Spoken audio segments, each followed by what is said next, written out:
Tinubu has urged the Nigerian media to see themselves as partners in national development while also collaborating in protecting the nation, particularly in the face of fight against insecurity. President Tinubu spoke at the inaugural annual Presidential Press Corps dinner at the State House Conference Center, Abuja. State House correspondent Musbao Dan Wahab reports. Here was a gathering of men of a pen in the highest office in the country. They pride themselves as the most elitist press corps on the continent. On this night, the news writers and tellers around the presidency are making the news themselves with this social get-together with the first family. It was a night to relax and also to reward excellence in various sectors. A captain of industry, Aliko Dangote, is among the recipients of non-membership award for his bold investments in the oil sector, while FCT Minister Nyesom Wike was honored for driving fast-paced infrastructure developments in the capital city. NTA's Nicholas Okechukwu won Long Service Media Award along other members of the Corps. My colleagues in the press corps remain committed to the Nigerian project and to supporting your renewed hope agenda through professional reporting. We believe that responsible journalism strengthens institutions, attracts domestic and foreign investment, and builds public confidence. We therefore pledge to continue to report the activities of this presidency with fairness and rigor. And President Bola Tinubu, a media entrepreneur himself, becomes the grand patron of the Corps. I especially want to appreciate each of you for your tireless efforts in covering the State House and keeping Nigeria informed about the activities of our administration. The President acknowledged the role of the media in the struggle for the country's independence and in nurturing its democracy so far. He conversed continual commitments in this regard, even as he pointed to some inconsistencies in the editorials. One day I read in the headline that I said Tinubu's cost big in the economy and Nigerian economy is expanding. The very next day, the same newspaper turned to another page, and saw the backline. I encountered another headline: Nigeria's economy falters as Tinubu loses grip. On state affairs, President Tinubu recounted progress and gains of his reforms in various sectors, while also seeking the collaboration of the media, particularly in the fight against insecurity.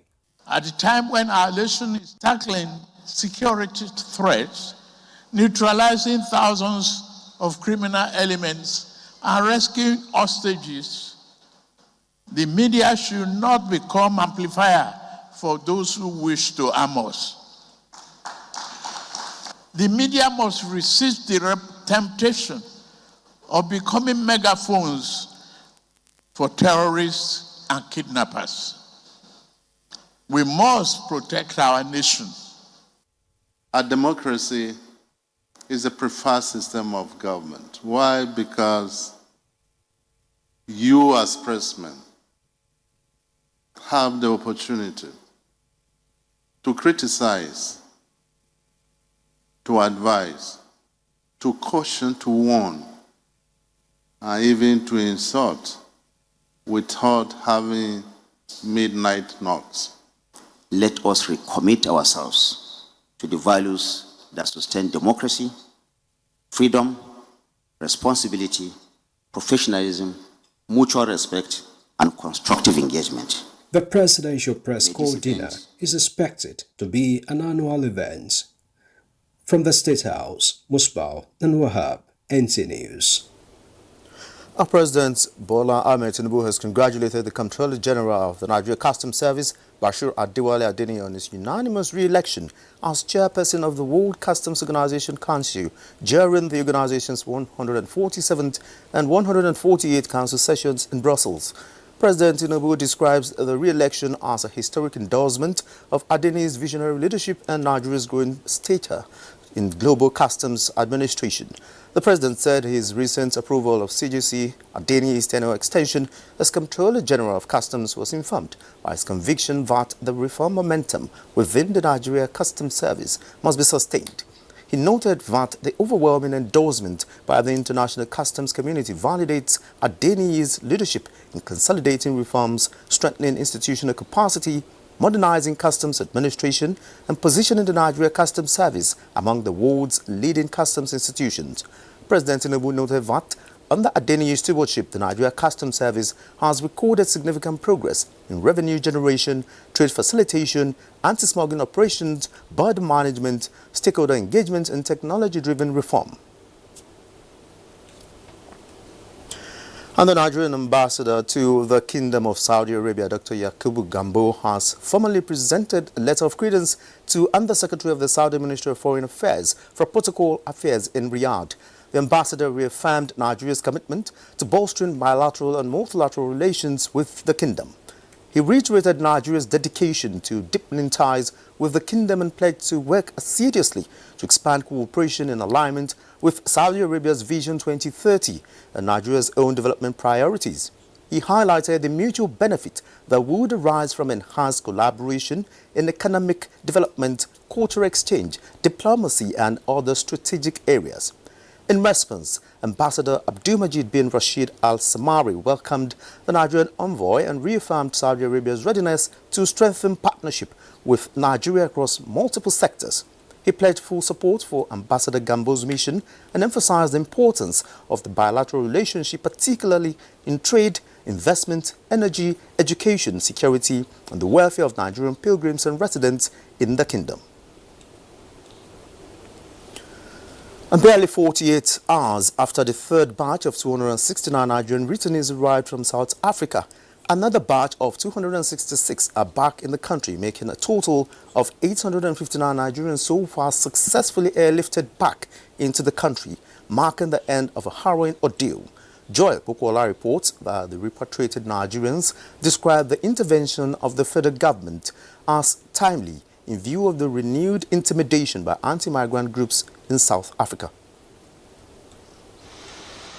Back to Nigeria at last after 5 agonizing hours of delayed flight caused by bad weather, the Air Peace airline conveying the returnees finally touched down at 10:35 in the morning. Many of them looked visibly exhausted due to harassment they endured from non-state actors in South Africa.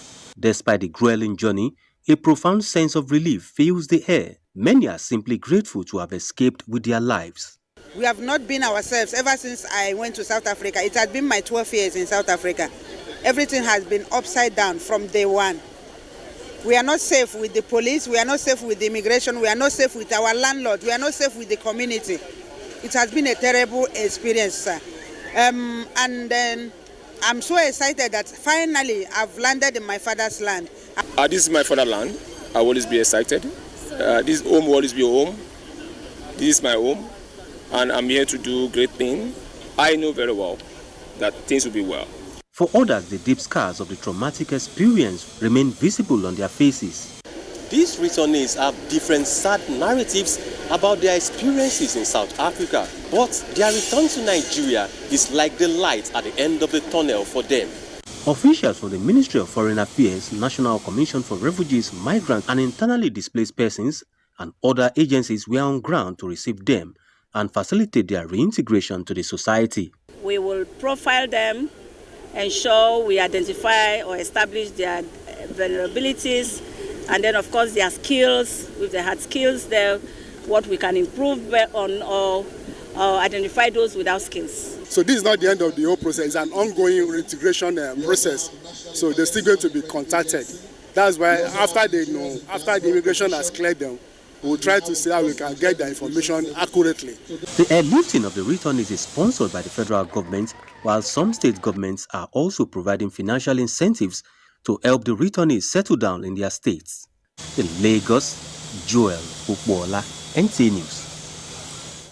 And meanwhile, 273 Ugandan nationals returned home abroad, the first government-funded charter flight under Uganda's voluntary repatriation program from South Africa, following recent anti-immigration protests and attacks targeting foreign nationals. Francis Udojo tells us more. Footage captured early Friday shows the first evacuees arriving at Entebbe International Airport, clearing passport control and departing.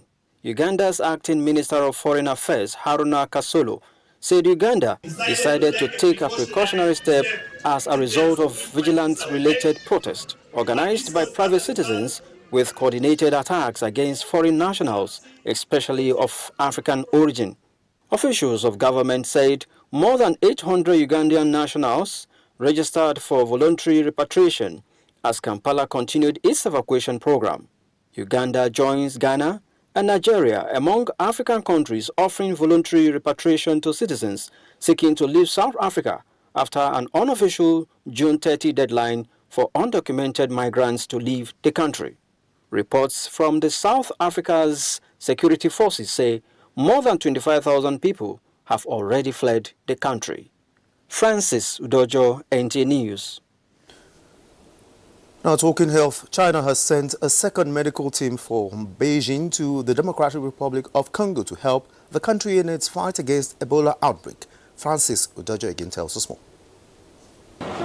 Footage shows Chinese medical professionals speaking at Beijing Capital International Airport before flying to DR Congo. Gu Tianjin, Director of the Division from Africa Affairs at the Department of International Cooperation of China's National Health Commission, said Beijing had moved quickly after the latest outbreak, providing emergency humanitarian assistance to the African Union and the DRC. The official says the Chinese Health Commission will continue to do what it can to make positive contributions to international anti-epidemic cooperation, as China also wants to build longer-term health cooperation with African partners in public health science and technology, especially in the DRC and Uganda. Chinese latest deployment follows an earlier 3-month mission by a 5-member team of Chinese experts, which arrived Kinshasa on June 2 to support epidemic control, clinical treatment, research, and training. Meanwhile, the Democratic Republic of Congo has launched the world's first clinical trial for treatments aimed specifically at the Bundibujo strain of Ebola, as health teams race to find an effective therapy to halt the current outbreak. Footage shows officials from the National Institute of Biomedical Research, INRB, inspecting the CME Ebola Treatment Center in Bunia, where medical teams disinfect wards, work inside high-risk red zones, and prepare to enroll the first patients. C'est vraiment le lancement effectif des essais cliniques. Since the DRC and Uganda declared Ebola outbreaks on May 15, WHO reports say more than 1,400 confirmed cases and 438 deaths have since been recorded. Francis Udojo, NT News. Now talking education, 163 young Nigerians are set to depart for European countries to further their education. Courtesy of the European Union-funded Erasmus Scholarship Program for Nigerian students, the beneficiaries were taken through a pre-departure orientation in Abuja. Calvin Ehonwaye reports that the program is part of EU special intervention in African countries to help scale up expertise in key areas of development like science and engineering, technology, environmental science, and others. The beneficiaries will study in 1 or 2 European universities before the completion of their master's program and are expected to return and contribute to the development of Nigeria.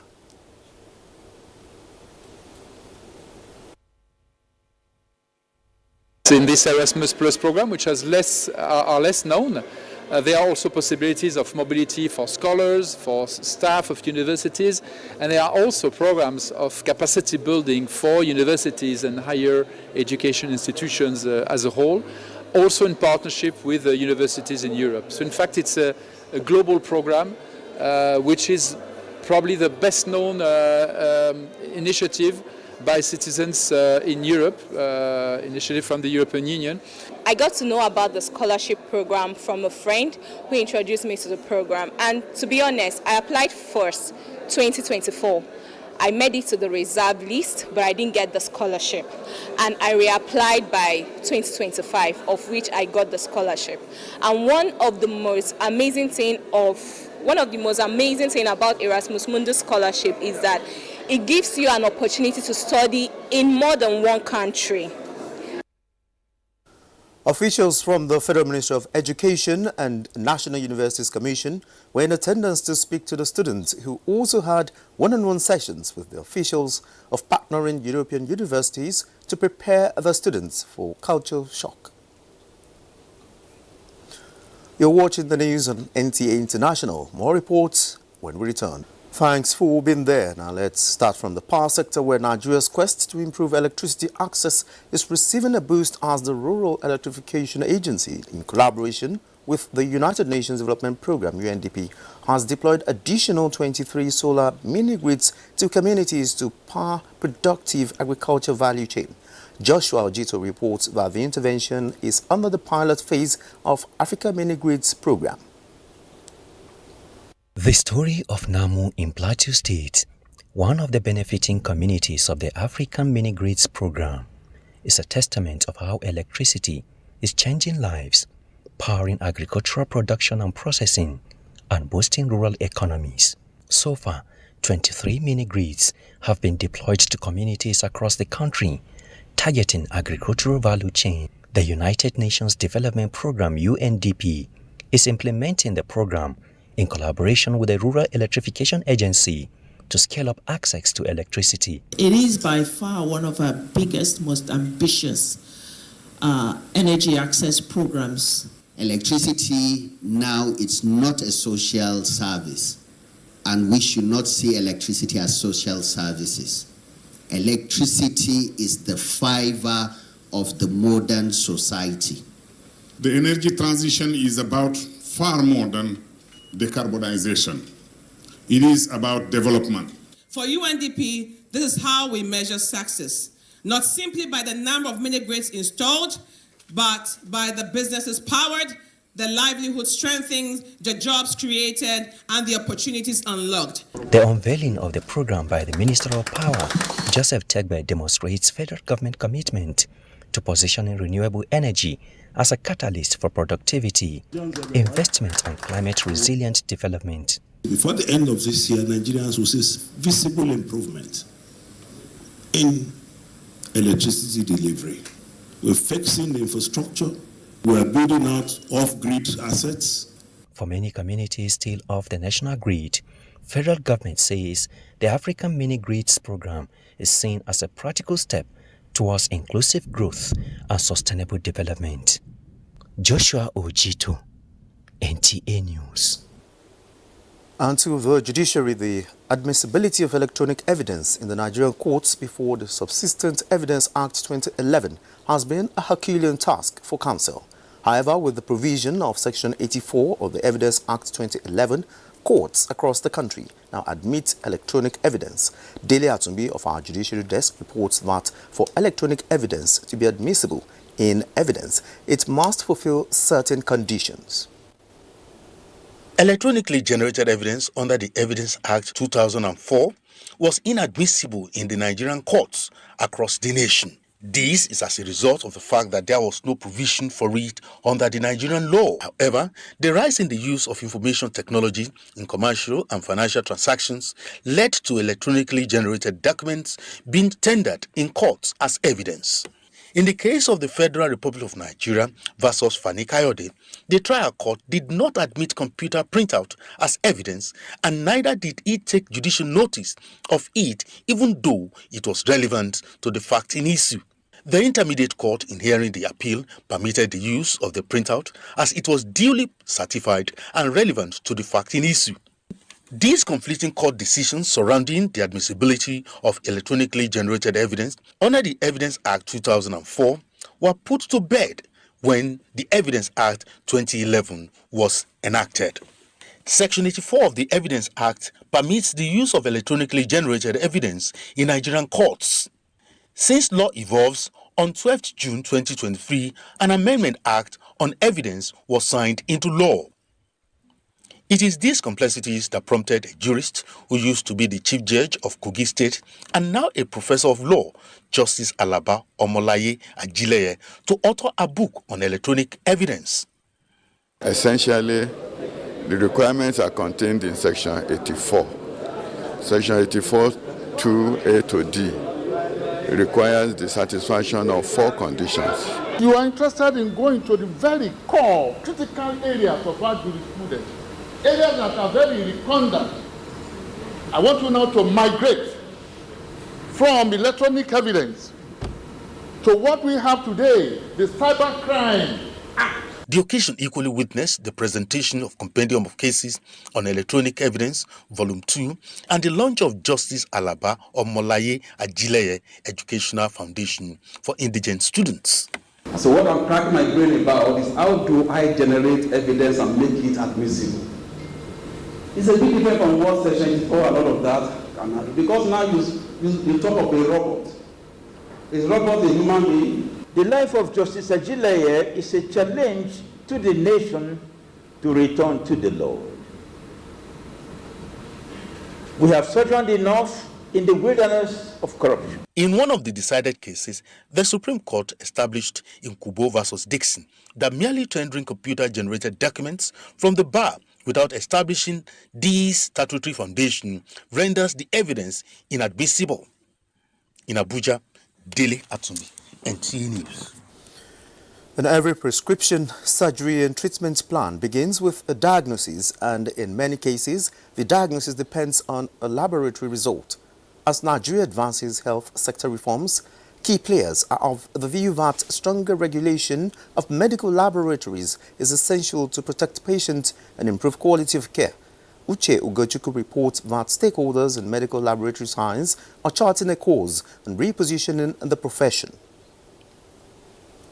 Findings have shown that more than 70% of medical decisions are influenced by laboratory test results, and concerns over unregulated laboratories, inaccurate diagnosis and varying standards, which have continued to pose risks to the safety of patients like Joy and King. One time I went to a lab and I was tested and given a result that showed I had typhoid and malaria. Meanwhile, I was okay, and then I went to another lab and I was tested, only to see that the result was negative. I went to a lab for a test and I was tested. My test result was mismatched with another person's own. In the face of Nigeria's pursuit for reforms in the health sector, the need to strengthen regulation of medical laboratory practice has become more critical than ever. This partly informed the visit of some key players to the Council of Medical Laboratory Scientists of Nigeria in Abuja. We are confident that Nigerians can now go to hospitals, visit the laboratories, because the throughput of our medical laboratories is going to become comparable to any other place across the globe. If you have a very good regulator, you can be rest assured of the reliability of test results for the management of patients. So the council is there to safeguard public health, patient safety. So we will discharge this responsibility to the best of our ability. This stressed the need for unity among professional bodies and continuous developments to ensure Nigeria's laboratory services keep pace with global best practices. Uche Ugochukwu, NTA News.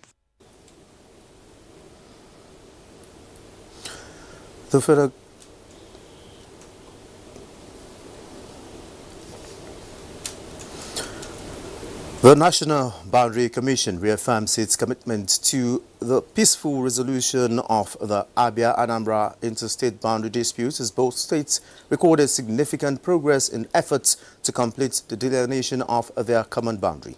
At the joint meeting of officials on the Abia-Anambra interstate boundary held in Oka, The Director General of the National Boundary Commission, Adamu Adaji, disclosed that about 15 kilometers of the 23 kilometers interstate boundary had already been jointly traced and provisionally demarcated, while discussions were focused on resolving the remaining 8-kilometer stretch. Officials of both states expressed confidence that the technical expertise available at the meeting, coupled with the goodwill of both state governments and the guidance of the National Boundary Commission, the meeting would facilitate meaningful progress towards a fair and mutually acceptable resolution.